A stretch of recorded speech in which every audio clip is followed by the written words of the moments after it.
36,025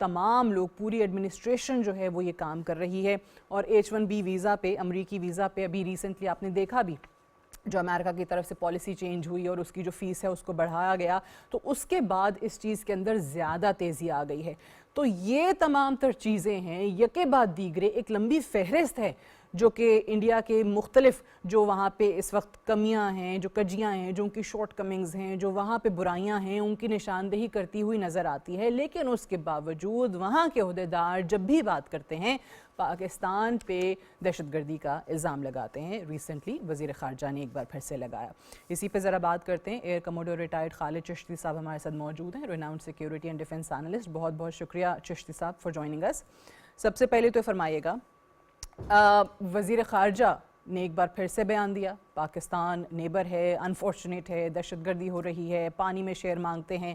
سو یہ تمام تر چیزیں کتنا کور اپ کر سکتی ہیں ان کے ملک موجود برائیوں کو؟ بہت شکریہ میں سعدیہ، آپ نے انوائٹ کیا.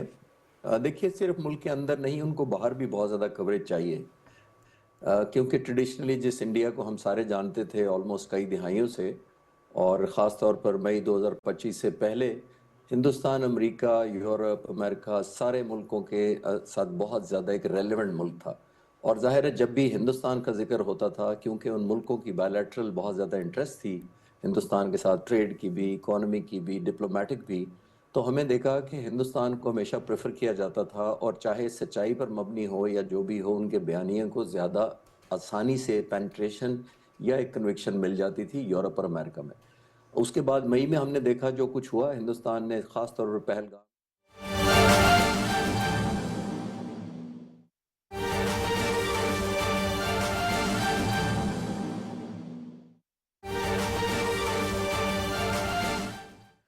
ناظرین، برزل پاس کو کھولنے کے لیے بھاری مشینری کے ذریعے برف ہٹانے کا آپریشن. اور ناظرین، اس آپریشن کے دوران اچانک برفانی تودہ گرنے کے باعث کیپٹن عصمت، 2 سپاہیوں اور 1 سویلین مشین آپریٹر برف تلے دب گئے. شدید اور مسلسل کوششوں کے بعد 4 افراد کو برف سے نکال لیا گیا. تاہم کیپٹن عصمت، سپاہی رضوان اور مشین آپریٹر کی حالت بگڑ گئی اور یہ تینوں افراد جام شہادت نوش کر گئے. اہم خبر، پاک فوج کا برزل پاس کو کھولنے کے لیے سنو کلیئرنس آپریشن جاری تھا.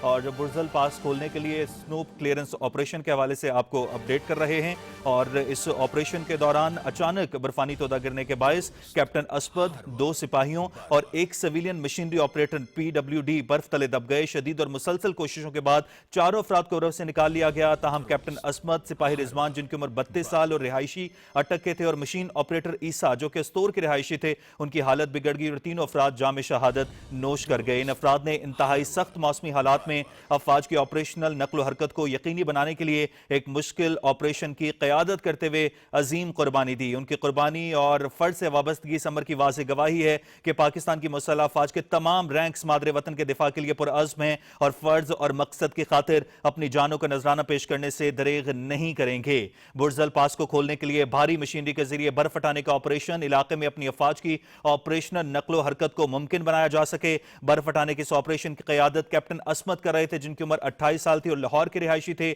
اور تقریباً رات 2 بجے جب مذکورہ آپریشن جاری تھا، اچانک برفانی تودہ گرنے کے باعث کیپٹن عصمت، 2 سپاہیوں اور 1 سویلین مشین آپریٹر برف تلے دب گئے. شدید اور مسلسل کوششوں کے بعد 4 افراد کو برف تلے سے نکال لیا گیا. تاہم انتہائی افسوس کے ساتھ کیپٹن عصمت، سپاہی رضوان اور مشین آپریٹر عیسیٰ کی حالت بگڑ گئی اور تینوں افراد جام شہادت نوش کر گئے. ان افراد نے انتہائی سخت موسمی حالات میں افواج کی آپریشنل نقل و حرکت کو یقینی بنانے کے لیے ایک مشکل آپریشن کی قیادت کرتے ہوئے عظیم قربانی دی. ان کی قربانی اور فرض سے وابستگی اس امر کی واضح گواہی ہے کہ پاکستان کی مسلح افواج کے تمام رینکس مادر وطن کے دفاع کے لیے پرعزم ہیں.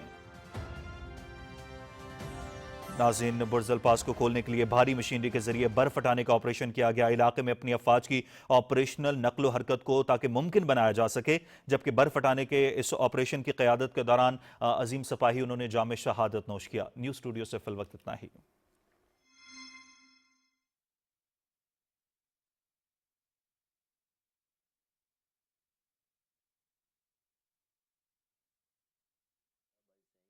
حاضر ہیں، ہم آپ کے ساتھ انویسٹیگیشن تیار ہیں، آپ ثبوت ہمیں دے دیں، آپ نیوٹرل ایک انکوائری کرا دیں. لیکن کچھ نہیں مانا گیا. یہاں تک دنیا ایک اور موڈ میں تھی، لیکن مئی کے بعد جو پاکستان نے اور ظاہر مسلح افواج نے اور خاص طور پر پاک فضائیہ نے جو پرفارمنس دکھائی، تو ہم سڈنلی ریلیونٹ ہو گئے from other side of the world. ایک بات. دوسری بات آپ نے دیکھا اس کے بعد ہندوستان نے بہت تیزی سے ایک کریڈیبلٹی لوز کی اپنی. ظاہر ہے ایک ملک کی کریڈیبلٹی سب سے زیادہ سٹیک پر ہوتی ہے اس وقت جب اس کے لیڈر غلط بیانی کرنا شروع کر دیں. آپ نے دیکھا انفارچونیٹلی نہ صرف پہلگام سے پہلے ہم پر الزام لگائے گئے, ہماری ساری جو ایک آفر تھی, ایک جیسچر تھا, اس کو نیگیٹو لیا گیا. لیکن اس کے بعد ایک اور بڑا کریڈیبلٹی ڈیفیسٹ ہندوستان کی لیڈرشپ کو اس وقت ملا جب انہوں نے کلیم ورسز کاؤنٹر کلیم سب کے سب سیریز میں یا وہ بیس لیس تھے یا فیکٹس یا ایویڈنس سے سپورٹڈ نہیں تھے. میں آپ کو ایک مثال دے کے پھر آگے چلتا ہوں آپ کے سوال کی طرف. دیکھیے ہندوستان کے سی ڈی ایس نے کہا کہ ہمارا نقصان ہوا ہے. اتنا بڑا سٹیٹمنٹ آ جانا اتنی بڑی لیڈرشپ کے بعد, ان کی لیڈرشپ کو وہ لائن ٹو کر کے اس کو لاسز کو ایکسیپٹ کر کے دنیا کو آگے چلنے دینا چاہیے تھا اور خود بھی آگے موو کرنا چاہیے تھا. لیکن ان کے جو لیڈر ہیں وہ سب غائب ہو گئے سوائے وار مانگرنگ, پانی کا, واٹر کا جتنا انہوں نے ایکسپلائٹ کرنا تھا. پھر انہوں نے سمجھا کہ جس طرح میڈیا ہمارے ہاتھ میں کئی دہائیوں سے ہے, انٹرنیشنل خاص طور پر میڈیا, وہ ابھی بھی اسی طرح ہماری بات کو ٹو کرے گا. چلے فاسٹ فارورڈ کرتے ہیں. پھر وہ 9 اگست آتا ہے, اس انسیڈنٹ جو جس میں ان کے جہاز مارے گئے اس کے تقریباً 93 دن کے بعد وہ آتے ہیں. آپ کے ساتھ شاید میں نے پروگرام بھی کیا تھا کہ 93 دن بعد وہ آ کر ان کے لیڈر کہتے ہیں جی ہم نے 5-6 جہاز مارے. دیکھیے یہ کس طرح کی ایئر فورس ہے جو 93 دن کے بعد بھی ابھی یہ بھی نہیں پتا کہ 5 ہیں یا 6 ہیں. پھر اور 2 مہینے گزر گئے, انہوں نے کہا ہم نے 10-12 جہاز مارے. بڑے جہاز بھی ہو سکتے ہیں, ٹرانسپورٹ بھی ہو سکتا ہے, EW بھی ہو سکتا ہے, F-16 بھی ہو سکتا ہے. اس طرح کی آپ 5 مہینے بعد ایک ایئر فورس کے چیف ہیں جو دنیا کی 4تھے نمبر پر ایئر فورس ہے, جو ایک نیوکلیر پاور ہے, جو اتنا زیادہ مارکا اوفینس لانچ کرنے کی آپشن ان کے پاس تھی, ہم نے نہیں کیا تھا. پھر بھی آپ کی کیلکولیشن اتنی آؤٹ ہے. تو over the bit in period of بیچاروں ٹائم کو یہی ڈر لگا رہتا ہے نا, اور نام کی وجہ سے ہی سکھ سنگھ ہیں, ان کے بے غداری کا فتویٰ آ جائے گا. جی, اور پھر آپ دیکھیں کہ آہستہ آہستہ ان کی کریڈیبلٹی خود لوز ہوئی. اور میں آپ کو یہ عرض کرتا چلوں کہ میں نے ان سے میں جولائی میں اگست میں مہینے ڈیڑھ کے لیے میں امریکہ کینیڈا گیا تھا, کچھ لیکچرز کچھ ٹاکس میڈیا انٹرویو تھے. تو وہاں ایک سکھ جرنلسٹ تھے, انڈین اوریجن کے لیکن کینیڈین تھے. انہوں نے مجھ سے یہی سوال کیا تھا کہ آپ as a rival air force کے فائٹر پائلٹ کے کیا سجیسٹ کریں گے ہندوستان کی ایئر فورس کو. تو میں نے ان سے کہا تھا کہ ان کو ایک گریسفل ایگزٹ پلان کرنا چاہیے, جس کا مطلب یہ ہے کہ کریڈیبلٹی اپنی نہ داؤ پر لگائیں. جس کا مطلب یہ ہے کہ ہم فائٹر پائلٹس کو یہ بتایا جاتا ہے جب ہم بھرتی ہوتے ہیں کہ ہم نے لاسٹ ڈچ منور یا لائف سیونگ منور یا کامبیٹ میں ایسی اسکیپ کا منور کیسے کرنا ہے اور کب کرنا چاہیے. جس کا مطلب یہ ہے کہ ہندوستان کو اس وقت میں نے کہا کہ ان کو ایک گریسفل ایگزٹ یا لاسٹ ڈچ منور ایگزیکیوٹ کرنا چاہیے. ابھی بھی جو تھوڑی بہت گریس رہ گئی ہے اس سے ایگزٹ کر دیں. اب وہ اوور اے پیریڈ ٹائم آپ نے دیکھا ان کے 93 دن بعد اور اس کے اور 5 مہینے بعد وہ گریس اس طرح ڈمنش ہوئی خود بخود ان کے اپنے کیے کی کہ ان کی کوئی بریکنگ نیوز نہیں چلتی تھی. کیونکہ میں as a small student of air power ضرور فالو کرتا ہوں, جب انڈین ایئر فورس چیف کچھ بیان دیں گے تو میں انٹرنیشنل میڈیا کی طرف دیکھتا ہوں کہ کون کون کور کر رہا ہے, BBC کیا کہہ رہا ہے, بڑے چینلز کیا کہتے ہیں. کوئی بریکنگ نیوز نہیں چلاتا تھا, کوئی ٹکر نہیں چلاتا تھا, کہ اوور اے پیریڈ ٹائم ان کی کریڈیبلٹی لوز ہوئی تھی. کیونکہ پہلی دفعہ ان کی آرمڈ فورسز پولیٹیکل ایجنڈے کو ٹوک کیا انہوں نے 78 سالوں میں دیکھے, اور ایکسٹینسولی کیا. تو اوور اے پیریڈ ٹائم میرا خیال ہے ابھی جو ان کے بیانات آپ لیڈرشپ کے سنا رہی تھیں جو ہمیں اب ایکیوز دوبارہ کر رہے ہیں, اب ابھی بھی شاید انٹرنیشنل میڈیا فالو کر لیں, اب لوگ وہ ویلیو نہیں کرتے. تو آئی تھنک وہی وجہ ہے کہ پاکستان کی کریڈیبلٹی بڑی ہے, ہم زیادہ الحمدللہ ریلیونٹ when ہیں. was بالکل چشتی آپ بالکل صحیح کہہ رہے ہیں. مجھے یہ بتائیے when was the last time کہ جو اتنی بڑی تعداد میں ابھی ریسنٹلی دی ہندو کی ایک سٹوری, دی وائر کی ایک سٹوری, دی کمیون کی سٹوری, وال اسٹریٹ جرنل کی, ڈپلومیٹ نے لکھا, فورن پالیسی نے لکھا, یہ جو چیزیں ہو رہی ہیں, لاسٹ ٹائم کب ایسا ہوا تھا کہ انٹرنیشنل میڈیا اور ان کے اپنے اخبارات بھی ان کی کوتاہیوں پہ بات کرتے ہوئے نظر آئیں؟ وہ اس لیے کہ دیکھیے جب بھی آپ کی کریڈیبلٹی ہوتی ہے, جب آپ پاکستان جیسے ملک کے خلاف لانچ کرتے ہیں تو کریڈیبلٹی ورسز کریڈیبلٹی ہی کمپیئر ہوتی ہے. یعنی کون زیادہ کریڈیبل ہے, کون زیادہ قابل اعتبار ہے. اور جب پاکستان نے اور ہماری پرفارمنس نے یہ ثابت کر دیا, آپ بہت دور دور نہ جائیں, آپ ان کے اندر دیکھ لیں جن کے نام چینلز کے لیے, پرنٹ میڈیا کے لیے, آپ ویسٹ کی طرف چلے جائیں. ویسٹ میں پیئرس مارگن ایک اینالسٹ ہیں, بہت مشہور ہیں, BBC پہ اکثر کرتے ہیں. وہ کہتے ہیں کہ why the West is afraid of Pakistan Air Force. یعنی آپ امیجن کریں, وہ افریڈ اس سینس میں کہہ رہے ہیں کہ پاکستان نے اس ایئر فورس نے اتنی زبردست پرفارمنس دکھائی کہ اس نے نیٹو اور ویسٹ کے سارے کامبیٹ کو, ٹیکٹکس کو, وار گیمنگ کو, تمام ایویلیوشن کو, ہائپوتھیسس کو